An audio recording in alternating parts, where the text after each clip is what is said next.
Mysticism does not come from the East, it comes from within. Before you attempt anything that is considered as a mystical process, it's very important to stabilize the five fundamental elements within us. These are known as Panchabhutas or Mahatattvas in the yogic science. This body, this very earth, the universe and the cosmos, all are just a play of five elements. This body's composition is such that 72% of this body is water, approximately 12% is earth, 6% is air, 4% is fire, and the rest is space or akash. How these five elements behave within you will determine just about everything. Bhuta means element.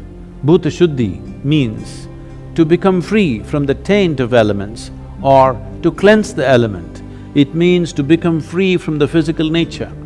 Right now, the physiological and the psychological processes are having a complete grip over most human beings. What we call as our physiology is something that we accumulated. What we call as our psychological process, the whole content for this is also accumulated in the form of impressions. Between these two, who you are or existentially what is the nature of your being is completely missed. If one wants to access dimensions which are not yet in your experience, dimensions which are considered mystical, first thing that we need to do is to start cleansing the five elements so that in the purity of the elements, you distinctly know the difference between what is physical, what is psychological and what is existential.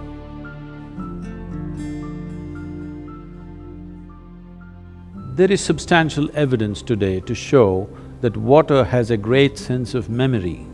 Everything that happens around a body of water is in some way stored in the water molecules. It is being referred to as a fluid computer. Among the five elements, water acquires the greatest significance because 72% of this body is water. If we take sufficient care about the water that we consume, not just in terms of its purity, it being bacteria-free and those kind of things, but the way the water is kept, in what kind of container you keep it, how you keep it, how you touch it, how you approach it. Because there is substantial scientific evidence today to show you that a thought, an emotion, a touch, these things can change the molecular structure of the water and greatly alter the way water behaves within your system. So, one needs to understand, you are not dealing with a commodity, you are dealing with life-making material. Water is life. It is just that right now it's outside of you. So before it enters your system, how you treat it? If you keep the water in a container which is metallic, preferably copper or an alloy of copper, and every day if you wash it with an organic substance and keep the water in a place where it is not touched by other smells and other substances, there is sufficient space around it, and when you approach it, if you can just hold this vessel with your hands with a certain sense of gratitude and reverence, because this is life-making material, and then consume it, you will see it will do wonders within your system. Healthfulness and equanimity will be a natural consequence of this.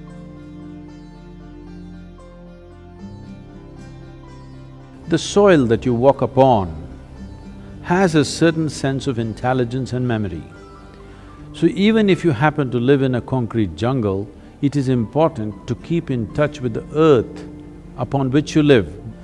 Create ways for yourself to somehow remain in touch with the soil or the earth upon which you live, that part of the earth. With your bare hands and bare feet, see particularly the palms and the soles, if they come in touch with the earth on a daily basis, at least for a few minutes, a certain harmonizing of the physiological process will happen just being in contact with the earth.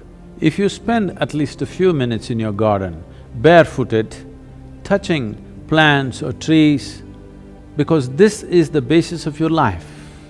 All life, yours and every other creature, has come out of this earth.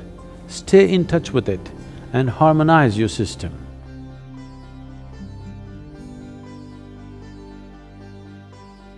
Though air represents only 6% of your body's elemental constitution, it is the most dynamic part of the element in terms of the transaction that happens on a minute-to-minute basis. What kind of air you breathe is definitely important and that's well known, but how you breathe and how consciously you breathe is equally important. Especially those of you who are living in large cities, the kind of air that you breathe may not be in your hands. So it's good, at least for a few minutes, take a walk in the park, along the lake or the river or whatever is available to you. Especially if you have children, it is important that you take them out at least once a month, far away enough from the city where nature is in reasonably pure state, where they can climb a small hill or walk in a forest or swim in a river, something natural, to be in touch with nature and to do something where breath will be in a dynamic state. This is not just for aerobic exercise, because constant exchange of air is happening from within and without, and the very intelligence in the body will take care of this, that when it senses the air is pure and alive, the way the body breathes is different, you can notice this, and the exchange will happen, cleansing will happen within the system, because breath per se is only 1 to 2% of the air transaction. The rest is happening in many other ways. So if you remain in pure air, it's important that you bring breath to a dynamic state with a certain activity. You don't have to do too vigorous an activity, just enough to see that you're breathing deep enough, slightly deeper than normal is happening to you for a period of time, and especially for growing children, this becomes very important because this will greatly enhance the body's integrity and strength. But on a daily basis, if you're not able to take yourself out within the house, you can do a simple yogic practice called Nadi Shuddhi to cleanse the breath.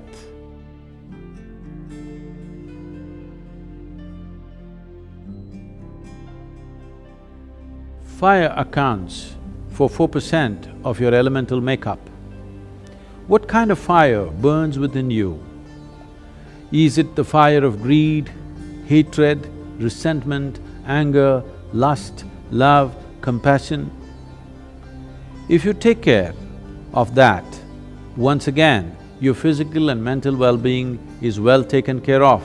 You become an equanimous and exuberant being. A simple process you can do to cleanse the fire within you is get some sunlight every day. Fortunately, you cannot contaminate the sunlight.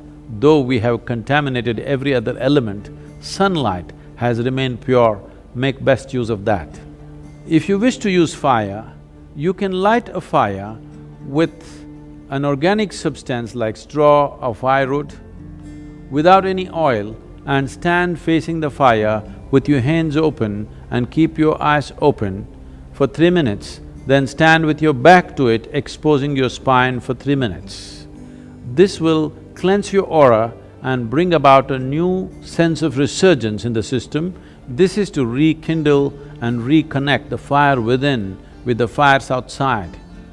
This is the basis of all fire-based rituals in the East. If having a fire is not very practical for you, at least a lamp with vegetable oils or ghee, you light a lamp and be around this lamp, first face the lamp and sit, and then turn around and sit, so that the fire element within you gets rekindled.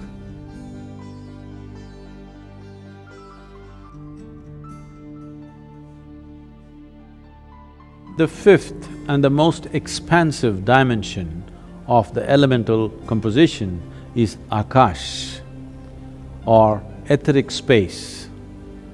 This has a certain intelligence. How this Akashic intelligence behaves within you determines the nature of your life.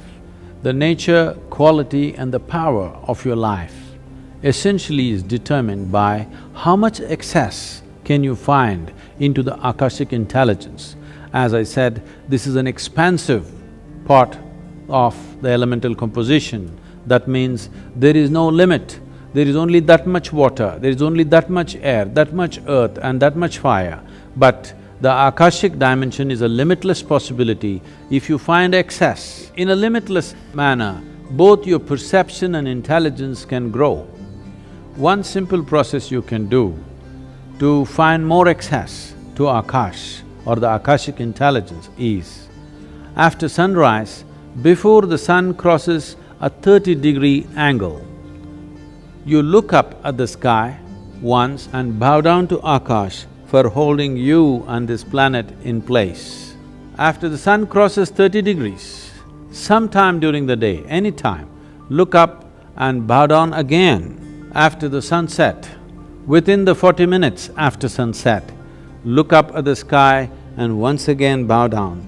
You are not bowing to any imaginary gods up there, just to the etheric space around us, which is holding everything that we are in place. If you get the Akash to cooperate with your life energies, life will happen in magical ways. An intelligence that you have never thought possible will become yours. For a human being to have an element of grace in their lives, Shambhavi Mudra is a process that is like opening a window so that one becomes receptive to grace.